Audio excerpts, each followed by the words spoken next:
Hey Canucks fans, the Vancouver Canucks were defeated by the Chicago Blackhawks 1-0 at Rogers Arena. Heading back from the game was with my lovely wife Gail. Pulled over to the side here just to record this vlog, hence the very ambient mood lighting. And let's talk about what I liked, what I didn't like, and one other thing. I liked, even before I get to the stuff on the ice, I liked the fact that Marie Huey sang the anthem. She did a great job saying the anthems. There are two of them.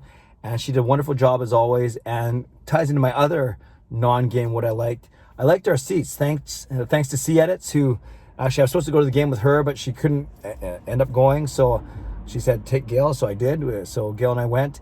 And these seats were awesome. We were in the first row behind the net, and I was right next to the tunnel. So that ties into Marie because I was basically right next to where Marie walked out to sing the anthem. So I got to say hello to her. We met her first intermission. And then we were on TV anytime the puck went behind the net. And then Gail and I were on the Jumbotron 3 times as well. So one of them, I got to do the thumbs up there, although I was masked. So hopefully people recognize me, who knows. And then another time, it was kind of funny because they put a little graphic up. So Gail was there, but then they covered me up with the graphic. Who covers up the founder of the GLCPC? Well, the Canucks did. So great seats. Thank you, C Edits. Great job, Marie. But unfortunately, we did not get to cheer on a win, not even a goal, a Canucks goal from those seats. Although the Chicago Blackhawks goal was scored right in front of us.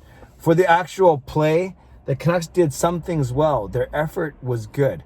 Their effort was good for basically 50 minutes. I'll get to what I didn't like in a second, but their effort was good for 50 of the 60 minutes. They outshot Chicago 40-24, and those weren't just, wimpy outside shots. They had some pretty good chances. Not as many high danger chances as I wanted to, but they also hit 3 or 4 posts throughout the night. So that shows that they're very literally an inch away from getting more than 0 goals, at least scoring 1 or 2. So I thought the effort was good, and that showed in the way that they outshot the Blackhawks 40-24. I like the Canucks penalty kill. They went 3 for 3. Of course, their power play went 0 for 3. So the Clay's cumulative special team stat of 100%. 100% on the penalty kill, 0% on the power play means 100%. So it'd be nice if they potted 1 power play goal. I'll get to that in a second. But their penalty kill was good, solid, killing off all 3 Chicago Blackhawks opportunities. And when it comes to individuals, I thought Thatcher Demko was good, made 23 of 24 saves. Can't really fault him on the shot that beat him. It was a deflection, and he was screened by Myers. So it was a double whammy. Actually, the guy that Myers was checking was the one who deflected it. So Hagel for the Blackhawks. So I thought Demko was fine. He was really good. I thought Connor Garland was very noticeable, spinning, falling, getting up, deking, eluding players. He had 6 shots on net and was very noticeable every time he was on the ice.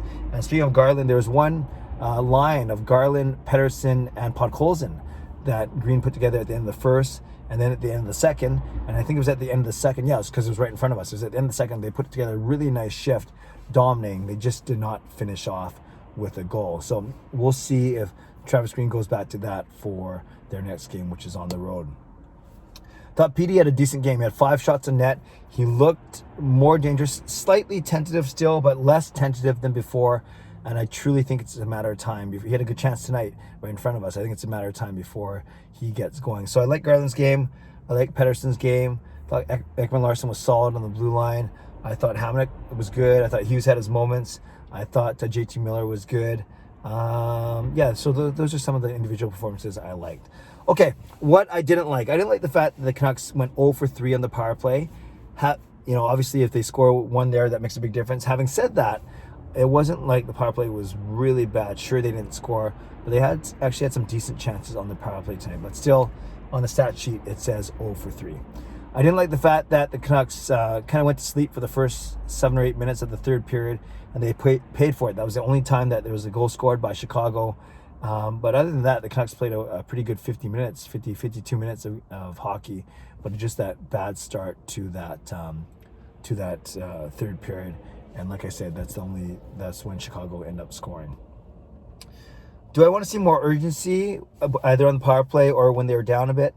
Yeah, it's easy for me to say. I know everyone's yelling, shoot the puck. You're not going to score if you can't shoot. But obviously these guys are pretty smart. They're waiting for an open lane.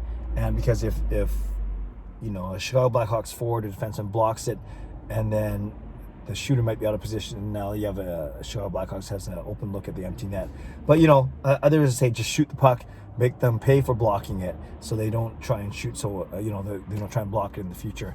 Tough to say. It's easy to say that they should have shot more now because they didn't score, but you can see that they're, I had a good view of it. The Chicago Blackhawks were definitely jamming the lanes every time that the Canucks tried to shoot. So there weren't any I thought Kyle Burrows struggled a little bit, and I only bring that up because I was really I wanted to watch him closely, given that I vlogged about him yesterday, and he had a really good game on Friday night. Tonight, I just thought he was okay. Made a couple giveaways, both in his own end and in the offensive zone, but I'm really nitpicking here. I think individually the Canucks played well.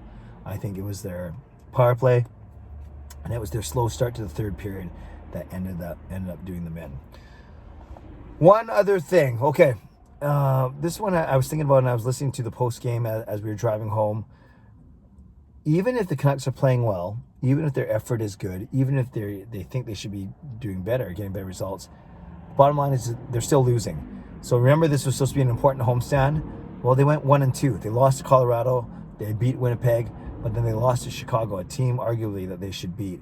So yeah, they fell even further behind in the playoff chase. Now they're 6-11-2. They only have 14 points in 19 games. That's simply not good enough. They have to go on a massive run over the last 63 games. So I don't know if it's really that realistic.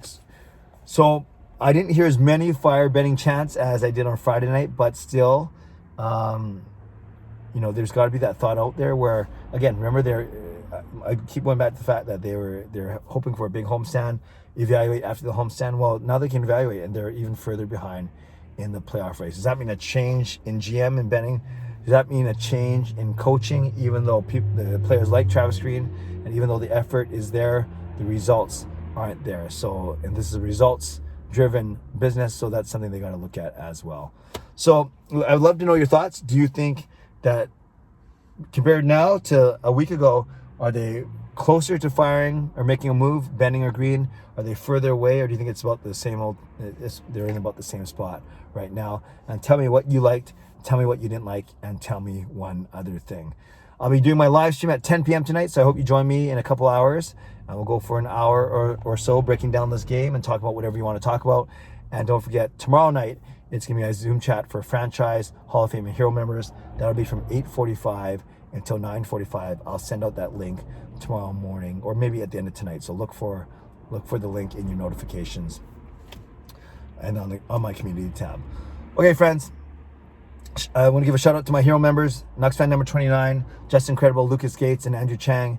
Hall of Fame members: Jens 95, simalexander, Chris Seifried, Adam Brewfield, Shannon Hollingworth, Carol Bovenlander, and HSM Fangirl Gaming. Thanks for your support as always, and thanks to the support of all members of all levels. You are listed in my video descriptions. If you want to become a member of the CCC Crew, press the join button underneath this during my videos, or the memberships tab on my YouTube channel. Subscribe if you like to, like this video if you like to, become a member of this channel if you like to, leave a comment down below if you like to. What you liked, what you didn't like, and one other thing. And don't forget, these vlogs are always brought to you by Perform Transform, personal training and weight loss. Sign up now for a free 7-day trial. Use the video link in my description below. All right, leave a comment below. Tell me what you liked, tell me what you didn't like, tell me one other thing. And if you do so, you'll be entered in a draw, $50 gift certificate to Van Base at the end of this month. I'll see you in a couple hours for my live stream at 10 p.m. And in the meantime, stay safe, stay healthy, take care of yourselves, and take care of each other. God bless, and go Canucks go.